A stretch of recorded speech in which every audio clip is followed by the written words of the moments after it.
বাবার নামও কয়ে গেছে গো কাছে। আমার ছেলের নিয়ে আমার স্বপ্ন ছিল আমি কোরআনের হাফেজ বানাবো, আমার একমাত্র সন্তান।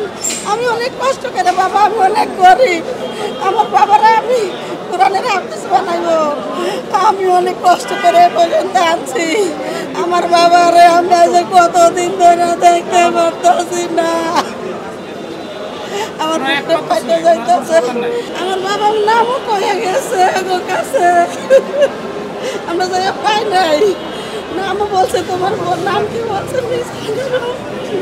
পরে খুঁজতে খুঁজতে তারপরে অনেকের ছবি দেখাইছে। ওর বাবা ছবি দেখাইছে, পরে এক নাচের মোবাইলে ভিডিও করে রাখছে, যদি কেউ খুঁজতে আসে তাহলে ছবিটা দেখাইলে হয়তো নিতে পারবে। তারপর ছবিটা দেখাইছে, পরে কয়ে ঠিক আছে আপনারা নরকে যান। নরকে যাওয়ার পরে অনেকগুলো লাশ দেখাইছে, ওগুলো আমি বলে পরে আরেকটা দেখাইছে, পরে মুখ খোলা বলছে মুখটা খুলছে, পরে মুখ দেখাইছে। পরে আমরা ওখানে কেন আমরা কানবো না, কেমন ছেলে নিয়ে আসবো, আমরা করতে পারি না।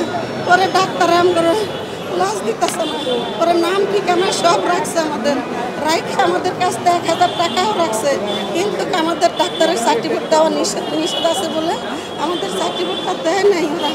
আমরা অনেক কষ্টে রাত 1টা বাজে বাবার নিয়ে বাসায় গেছি। আমি কারোর একটু খবর দিতে পারি নাই, ডাকু ছিল, হরতাল ছিল, এই জন্য আমার আত্মীয় স্বজন জনগণ কেউ আসতে পারে নাই। কোথায় নিব, কি করবো? পরের দিন সকাল 8টা বাজে মাটি দিয়েছি। আমার ছেলের নিয়ে আমার স্বপ্ন ছিল আমি কোরআনের হাফেজ বানাবো, আমার একমাত্র সন্তান। আমি অনেক কষ্ট করে বাবা, আমি অনেক গরিব, আমার বাবারা আমি কোরআনের হাফেজ বানাইবো। আমি অনেক কষ্ট করে পর্যন্ত আনছি। আমার বাবারে আমরা যে কতদিন ধরে দেখতে পারতেছি না, আমার বুকটা ফাইটে যাইতেছে। আমার আজকে কয়টা দিন দিয়ে ছেলে মরছে, তাহলে খালি আমার পেছন মারে, আমি অজ্ঞান হয়ে যাই। আমার বাবার আমি কই পাবো, কি করবো? আমি আমার বাবার হত্যার বিচার চাইছে, আমার বাবারে খুন করছে, হত্যা করছে, আমার ছেলের বিচার আমি চাই, আমি আর চাই না।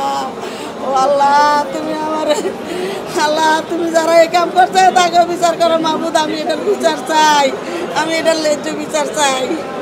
আল্লাহ, আমার বাবা আমার অনেক কিছু কইছে, আগের দিন কইছে, পরের দিন বাবা বাইরে, আমি কল্পনা করতে পারি না।